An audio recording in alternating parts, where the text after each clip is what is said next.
This is the Cross RC XX10 T-Rex. And it's really heavy.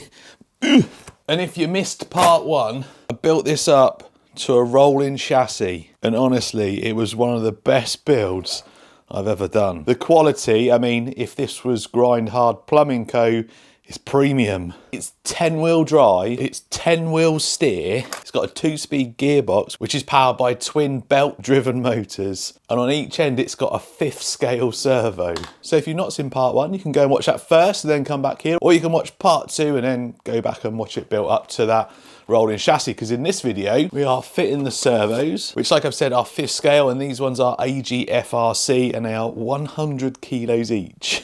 So I got 2 of them to fit. That's going to sort the steering out. Then I've got 1 to fit for the 2-speed gearbox. Then we're going to fit the motors and the drive for that. Now the kit comes with these 775 brushed motors, sit staggered in there, but I wanted to go brushless. So I have ordered a couple of, I think they're 4268 brushless motors. They're 1650 kV. In the instructions for this, it shows you the specs of the brush motor they supply, and it also gives you that brushless motor option. Now it says below 1600 kV, 1650 should be okay, and it says max size of 4275, and I've got a 4268, so that should be perfect. And hopefully 2 of them is going to give this thing a crazy amount of torque. And talking of torque, let's stop talking and let's crack on. So before I put the servos into the truck, what I want to do is set up a 4-wheel steer system for them. So we're gonna have the conventional 4-wheel steer where the front goes that way and the rear goes that way. We're gonna have crab steering. We're gonna have just front on its own, or we can have rear on its own. And I'm gonna casually sit here and say, we just need to do that. But in reality, it's taken me 2 hours. 2 hours to get to this point. The first problem I had was when I was trying to get these to turn. Once I got the radio bound and stuff, they were turning fine. But when I flicked the steering, they do like a 360 degrees all the way around. And it took me quite some time to work out what the problem was. And the problem was I needed to put an external BEC on. So I guess what was happening, well, I've just got a random ESC. This isn't the setup, but I guess the power output from there was not enough for these big servos. So they were going into like a, I don't know, like a fail-safe or something, but they were spinning. So that was the first problem, and it's just, well, it comes with an external BEC. So got that set up, they were working fine. And then the biggest issue was this.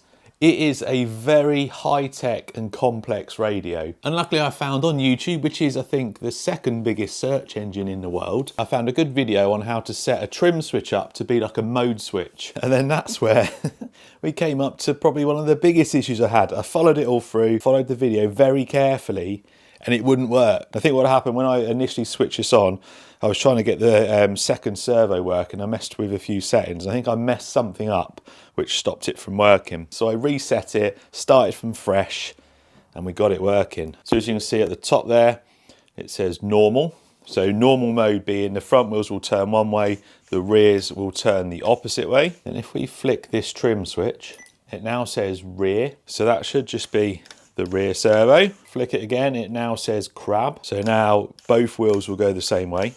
Oh, I didn't show you front, it starts at front, sorry. So yeah, starts at front, and then you just click the trim and it goes through the 4 different modes. How cool is that? And there is absolutely no way I'd have been able to do that without watching that video. Isn't YouTube a great place to learn? Right, let's get these on the truck.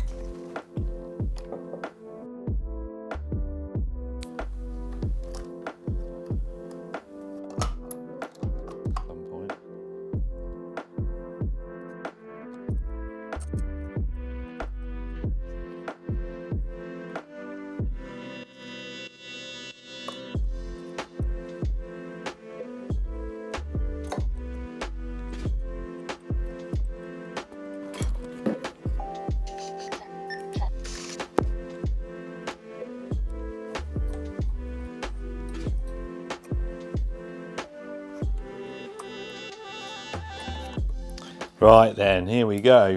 Switch it on. We should be in normal mode now. I've not set my endpoints up yet. Look how quick these servos are, wow.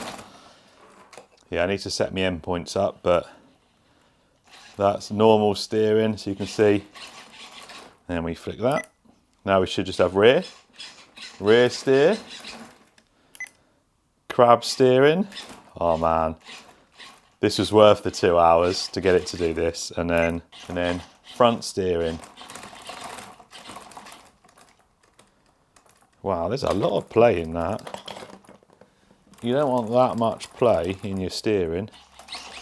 Because look, especially with servos like this. Panic over, it was my mistake. I forgot to tighten all these grub screws up properly. And the links needed a little tweak as well. So obviously, because there's so many pivot points and links on the steering, even though it was just a tiny bit on all of them, it's made a massive difference. There's a tiny bit, still a tiny bit of play in these links, not rattling around anymore. Anyway, time to talk about motors. Like I said on part one, I'm probably not going to build anything like this again, so we might as well go all in. So we're going to go for dual brushless motors, and I've got these rocket ones. These are by Surplus Hobby. They're 1650 kV, so 50 kV over what they recommend, 4268. So they're a little bit shorter than the max you can go, and the kV's a little bit over, but I can't imagine that's going to be an issue. And if I put it next to the included brushed ones, you can see it is almost exactly the same size. And then paired up to 130 amp ESC, this will run up to 6 cell. I've not looked properly, but I don't think it really tells you what sort of voltage to put through it. So we might not need to run 6, but it's always better to go higher than it is lower. 2 motors, 2 ESCs, we'll put them to one side, because before we fit them, we've got to, well, put it all together so we can mount them. It's quite handy actually, the ESCs come with these they're adapters, so you can fit a smaller motor to it, but depending on where I mount the ESCs, I might need to extend these cables. So I did notice on the brushed motors, look how long the cable is, so yeah, we might need to extend them. So first things first, I need to build this. I'm not sure what this bit is with the little, I don't know what they are, I don't know, but it's got like a slipper clutch arrangement in there. It might just be like some kind of fan, like a bit of a cooling fan, that might be it. Right, let's get this thing built.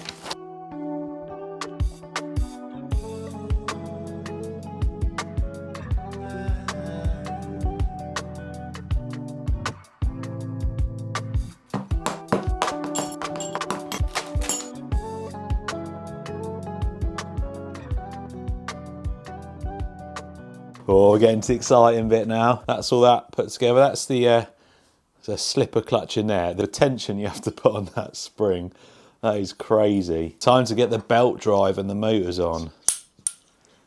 That on there. Obviously a bit of thread lock. Slider on.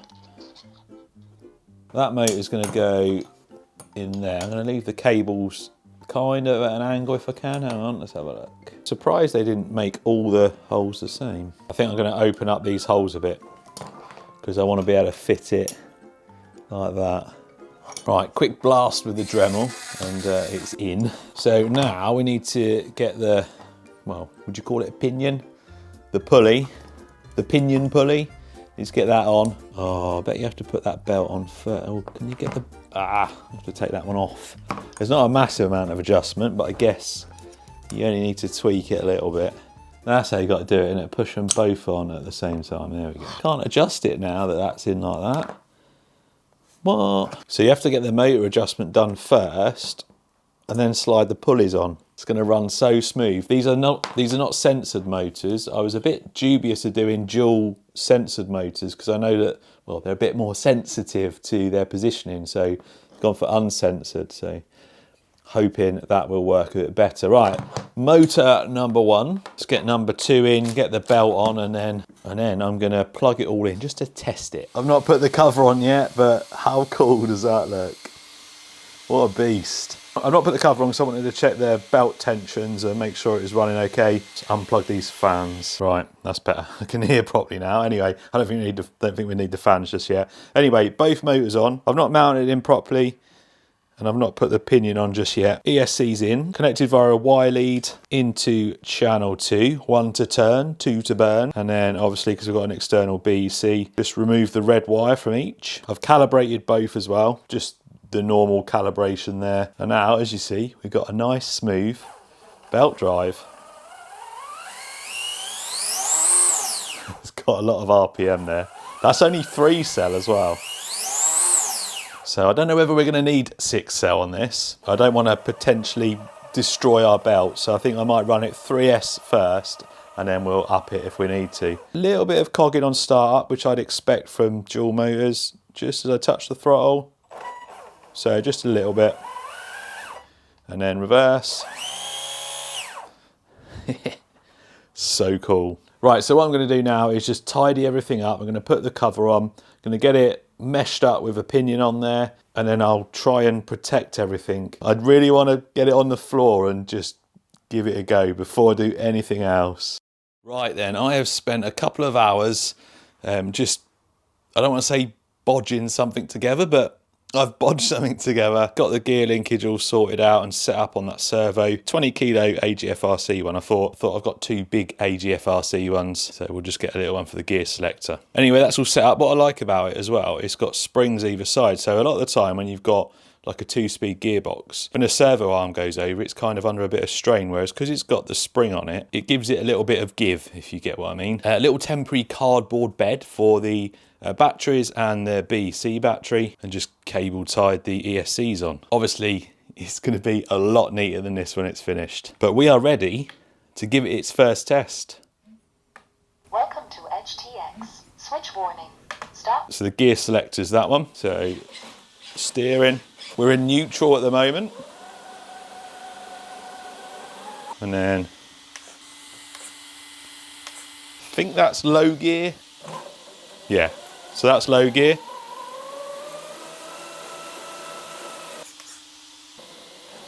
And then high gear.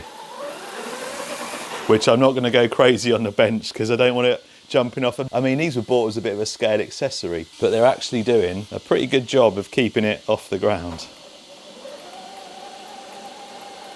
Oh, my tyre's off a bit there. Oh man, I've got to redo that. Right, let's get this thing on the ground and, well, christen these tyres. Are you ready? I reckon it should be able to push this door open, no problem. Here it comes.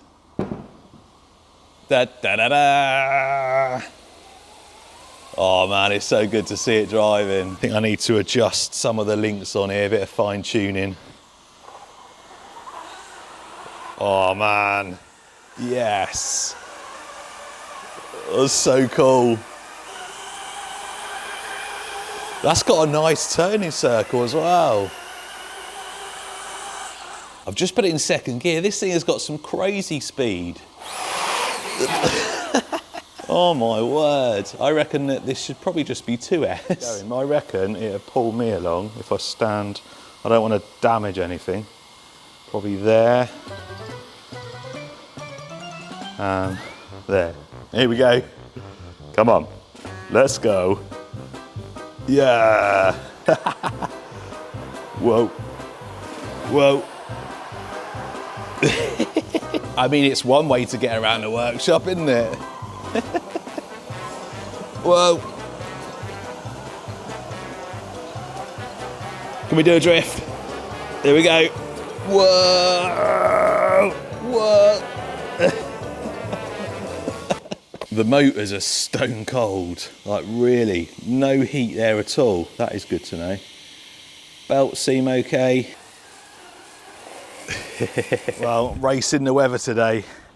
It's forecast for a lot of rain, so let's give it a go. Now I've got a GoPro on the front. The GoPro's probably getting some really good footage.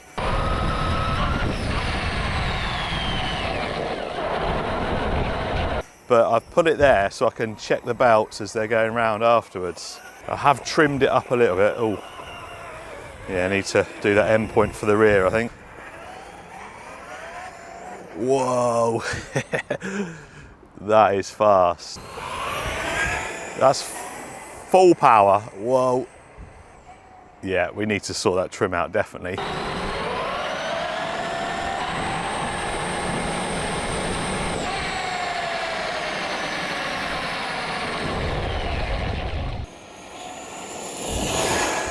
Wow, that wasn't full throttle, but oh, I've scrubbed my wheel already, scrubbed my tyre.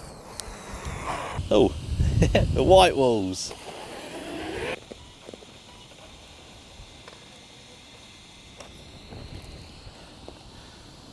Not going to get over here, that chassis is going to scrape. Oof. Oh, imagine beaching a 10-wheel drive, eh? Can't bring it outside without giving it a quick try, can we?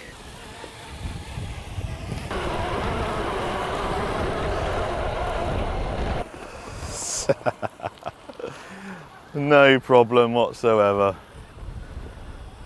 No drag brake. Ah! That's something I need to maybe sort out, a drag brake. Yeah, we ain't getting up there.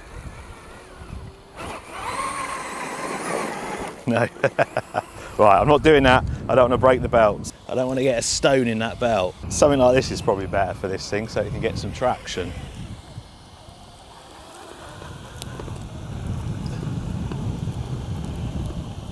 Oh, so easy. How easy was that?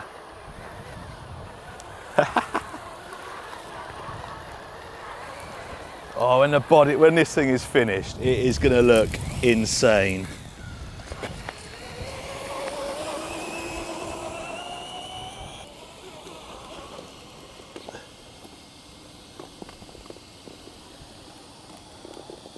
Come on. Come on. Oh, what? More angle, I reckon. More angle, come on. You can do this.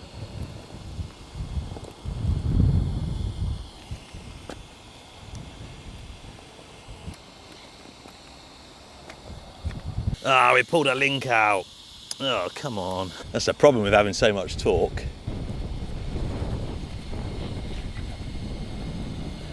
Come on, you got this. You got it this time. Come on. Come on. Yes, we got it. Coming through.